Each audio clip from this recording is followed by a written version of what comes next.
নমস্কার বন্ধুরা, দেখুন এদিকে বাঁধাকপি আর এদিকে চিংড়ি মাছ। বাঁধাকপি আর চিংড়ি মাছ এনেছে দেখে আমি বলছি তাহলে একটুখানি বাঁধাকপির ঘন্ট রান্না করি। কিভাবে রান্না করি আপনারা দেখতে থাকুন। এখন আমি এই বাঁধাকপি চিংড়ি মাছটা কেটে ধুয়ে নিয়ে তারপর রান্নাটা বসাবো।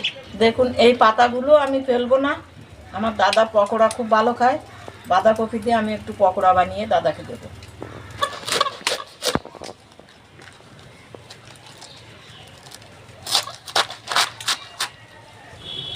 দেখুন আমি বাঁধাকপিটা খুব ছোট ছোট করে কেটে নিয়েছি, ঝিরিঝিরি করে কেটে নিয়ে এখন এই বাঁধাকপিটা আমি কেটে একটুখানি সিদ্ধ করে নেব। আমি কড়াই বসিয়ে দিয়েছি, কড়াই গরম হয়ে গেছে। আমি দিয়ে দিচ্ছি সর্ষের তেল। আমি ফোড়নে দিচ্ছি একটা শুকনো লঙ্কা, দিচ্ছি একটা তেজপাতা মাঝখান দিয়ে ছিঁড়িয়ে, দিচ্ছি অল্প কটা সাদা জিরে, এবার দিয়ে দিচ্ছি একটু আদা আর জিরে বাটা। এর মধ্যে আমি বাটি দিয়ে একটু জল দিয়ে দিচ্ছি হলুদ গুঁড়ো। এবার আমি দিয়ে দিচ্ছি চিংড়ি মাছ। দেখুন আমার কষানো হয়ে গেছে চিংড়ি মাছ, তো আমি বেশি কষাবো না। এবার বাঁধাকপিটা আমি দিয়ে দিচ্ছি একটুখানি সিদ্ধ করে, আমি জড়া দিয়ে রেখেছিলাম।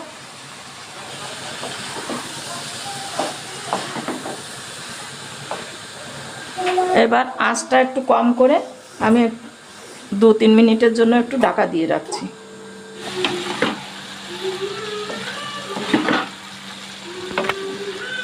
এবার দিচ্ছি আমি একটু চিনি। এবার বাটিতে নিয়েছি আমি একটু জল, দিচ্ছি এই ছোট্ট চামচের, এই চা চামচের 2 চামচ চালের গুঁড়ো। এটা আমি এখন একটু গুলে নেব ভালো করে। এবার এই চালের গুঁড়োটা আমি এর মধ্যে দিয়ে দিচ্ছি।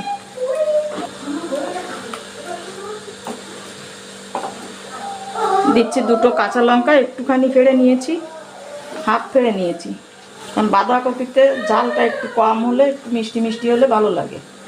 আমি দিয়ে দিচ্ছি একটু জিরে গুঁড়ো। জিরেটা আমি শুকনো খোলায় একটু ভেজে গুঁড়ো করে রেখেছি।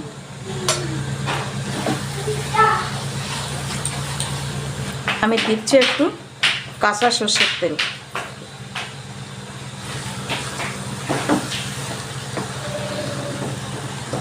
দেখুন এটা আমার হয়ে গেছে। দেখুন কড়ার থেকে ছাড়িয়ে আসছে। এই রান্নাটাও আমি যেভাবে করলাম এইভাবে আপনারাও করে খেয়ে দেখবেন। আশা করি ভালো লাগলে আমাকে একটু জানাবেন। আমি গ্যাসটা অফ করে দিচ্ছি।